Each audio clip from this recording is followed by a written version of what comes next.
Samsung's going big for the 10th anniversary of its Galaxy smartphones. Rather than going with the usual two-phone lineup, this year we're being treated to 4 Galaxy S series devices: the Galaxy S10, the S10 Plus, the S10e, a new entry, and the S10 5G. Let's start with the S10 and S10 Plus. The two phones now share more features than ever before. For example, they both have the same exact triple camera setup. It means your purchasing decision really does come down to your size preference in a phone. Want the 6.1-inch S10? Go ahead, you won't have to worry about compromising on features. The S10 Plus has a 6.4-inch screen, and both have Quad HD Plus screen resolutions, though the S10 is slightly sharper because it has a smaller screen with a higher pixel density. The bezels have been shaved down even further to provide an impressive 93.1% screen-to-body ratio, and that's largely thanks to Samsung's Infinity O display, which is what it's calling the floating selfie camera on the top right of the phones. It's also known as a hole punch camera, as it looks like a hole punch on a piece of paper. It makes the notification bar slightly thicker, but I haven't found it to be distracting when using it with other apps. It looks better than phones with notches, in my opinion, and while a true bezel-less screen would be ideal, I think the Infinity O screen looks pretty futuristic. Samsung has outfitted a new screen technology in these phones called the all-new Dynamic AMOLED display. The features include HDR10 Plus certification, which means you're getting incredibly accurate colors and crisper image quality, and the screen also natively blocks more blue light, which is handy as taking in blue light from screens at night can affect your sleep, which in turn can affect your health. The back of the phone looks bare, largely holding the triple camera setup with minimal camera bump in a horizontal fashion. Where's the fingerprint sensor? It's replaced with a new technology, an ultrasonic fingerprint scanner, which is embedded under the display on the front. We've seen in-display fingerprint scanners before on phones like the OnePlus 6T, but Samsung's version is using different technology that captures 3D contours of thumb and fingerprints. Samsung said it's more secure than ever, it has a FIDO Alliance biometric component certification to prove so, and there are also anti-spoofing mechanisms in place to keep it secure. This data also never leaves the phone, so you don't need to worry about it being stored in the cloud. It's more reliable than most of the in-display fingerprint scanners we've seen to date, and it's pretty fast. You can use this scanner to authenticate payments with Samsung Pay. This is now, though, the only secure biometric authentication tool on the new S10 and S10 Plus. Gone is the iris scanner. Face Unlock is still available, but it's not secure and meant more for convenience. Otherwise, the phones don't seem too different build-wise over last year's S9 and S9 Plus. The S10 Plus is tall and may need two hands for comfortable use, but the S10 is more manageable. There's glass on both the front and back as usual, and in case you're worried about screen protectors affecting the fingerprint sensor, Samsung said protectors will need to be certified by the company to work properly with ultrasonic tech, so make sure you grab the right ones. It's also worth noting that the 512GB and 1TB versions of the Galaxy S10 Plus come exclusively in a white or black ceramic backplate, as a commemoration of the 10-year anniversary. Ceramic has better scratch resistance and durability, on top of feeling more luxurious. There's still a headphone jack on the bottom of the phone, which is nice, next to the USB-C port.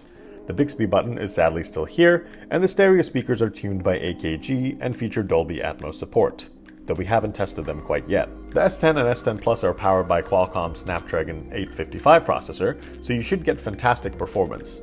Both have 8 GB of RAM, but the 1TB S10 Plus model has a whopping 12 GB of RAM. They support micro SD card slots as well if you need more space.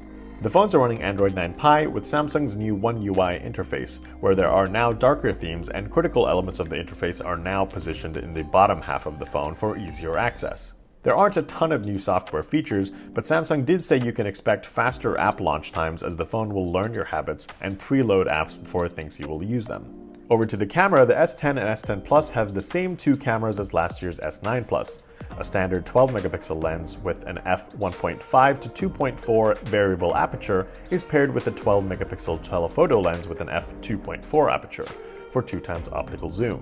There's now a new 16-megapixel ultra-wide-angle f2.2 lens, which makes the camera more versatile as you can now capture more in a single photo.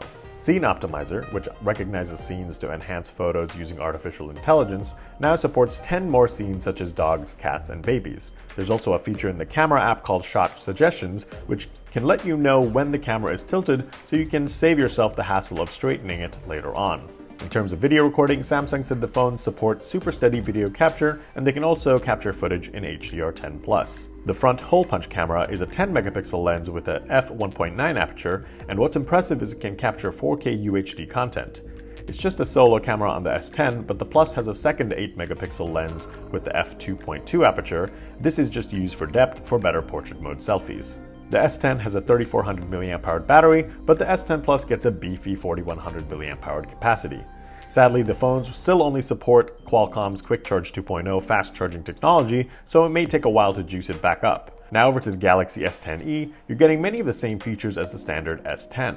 The key differences are that it does not have an edge display, so the sides of the phone don't curve. There's a 5.8-inch screen with no in-display fingerprint scanner. Instead, there's a capacitive one indented on the right of the phone. There's only a full HD Plus resolution, the base model has 6 gigs of RAM, there's a smaller 3100 mAh battery, and you won't find the telephoto lens here, just the ultra-wide angle paired with the standard one.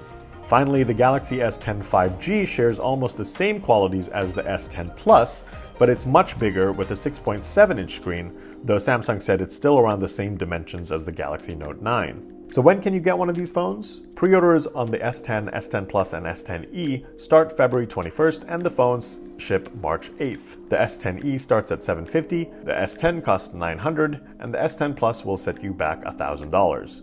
We don't know what the Galaxy S10 5G will cost, but it will arrive in the second quarter of the year as a Verizon exclusive, but will soon be available on all the other major carrier networks in the US. The S10 and S10 Plus specifically seem like the phones to buy, as they have everything and anything you'd want in a phone. But if the price is too high, the S10e is a compelling offer. There's no need to rush to buy the Galaxy S10 5G, as there won't be any kind of nationwide 5G service for quite some time.